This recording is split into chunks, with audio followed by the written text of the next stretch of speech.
Gangsta Granny by David Walliams. Chapter 26. A Figure in the Dark. A long winding corridor stretched out ahead of them. This was where tourists from around the world queue for hours to see the crown jewels. The old lady and her grandson tiptoed their way silently along it, dripping smelly ice water from the Thames in their wake.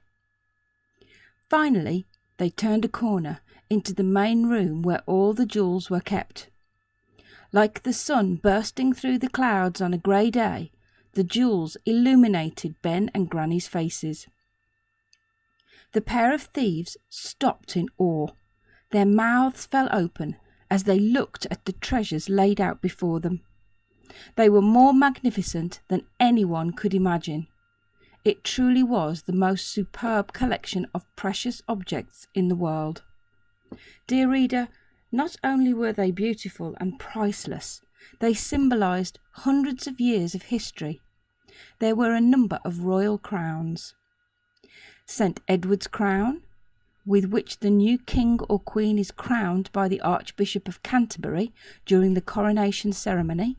It's made of gold and decorated with sapphires and topazes. Proper bling.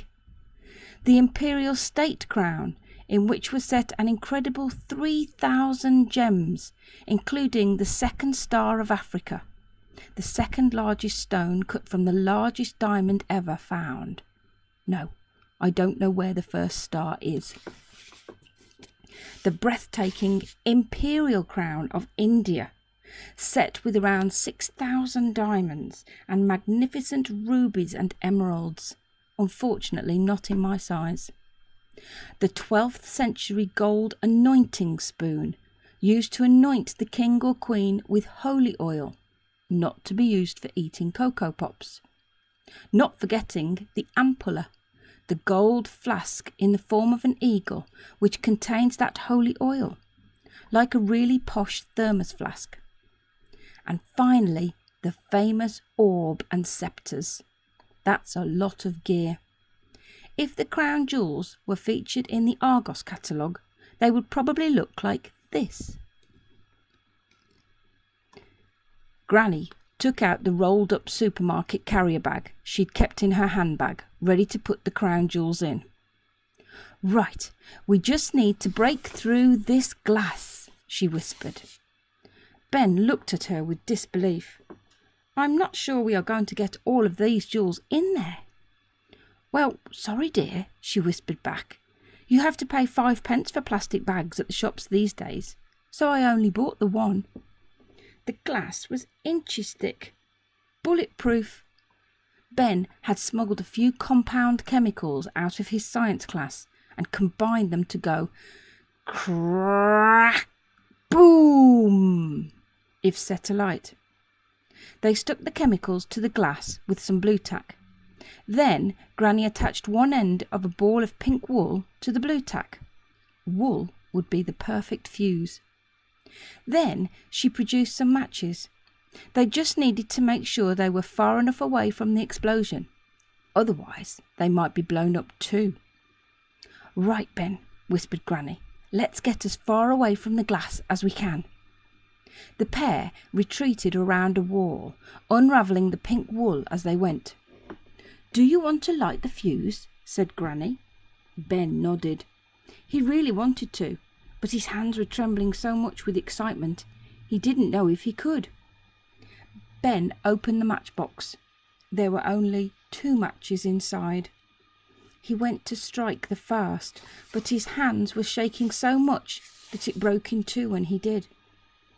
Oh dear, whispered Granny. Have another go. Ben picked up the second match. He tried to strike it, but nothing happened. Some river water must have leaked out of the sleeve of his wetsuit. Now, both the match and the matchbox were soaking wet. No, cried Ben in desperation. Mum and Dad were right. I am useless. I can't even light a match. Granny put her arms around her grandson. As they cuddled, their wetsuits squeaked a little. Don't talk like that, Ben. You are an amazing young man. You really are. Since we have been spending so much time together, I am 100 times happier than I could ever say." "Really?" said Ben. "Really," replied Granny. "And you are so very clever. You planned this whole extraordinary heist yourself, and you're only 11 years old." "I'm nearly 12, said Ben. Granny chuckled. "But you get my point, dear. How many other children your age could plan something as daring as this?" "But we aren't going to steal the crown jewels now, so it's all been a massive waste of time." "It's not over yet," said Granny, as she pulled out a tin of cabbage soup from her handbag. "We can always try some good old-fashioned brute force." Granny handed the tin to her grandson. Ben took it with a smile and then walked over to the cabinet. "Here goes," said Ben, as he swung back the tin to strike the glass. "Please don't," said a voice from the shadows. Ben and Granny froze in terror. Was it a ghost? "Who's there?" Ben called out. The figure stepped out into the light. It was the Queen. And tomorrow I'll read chapter 27.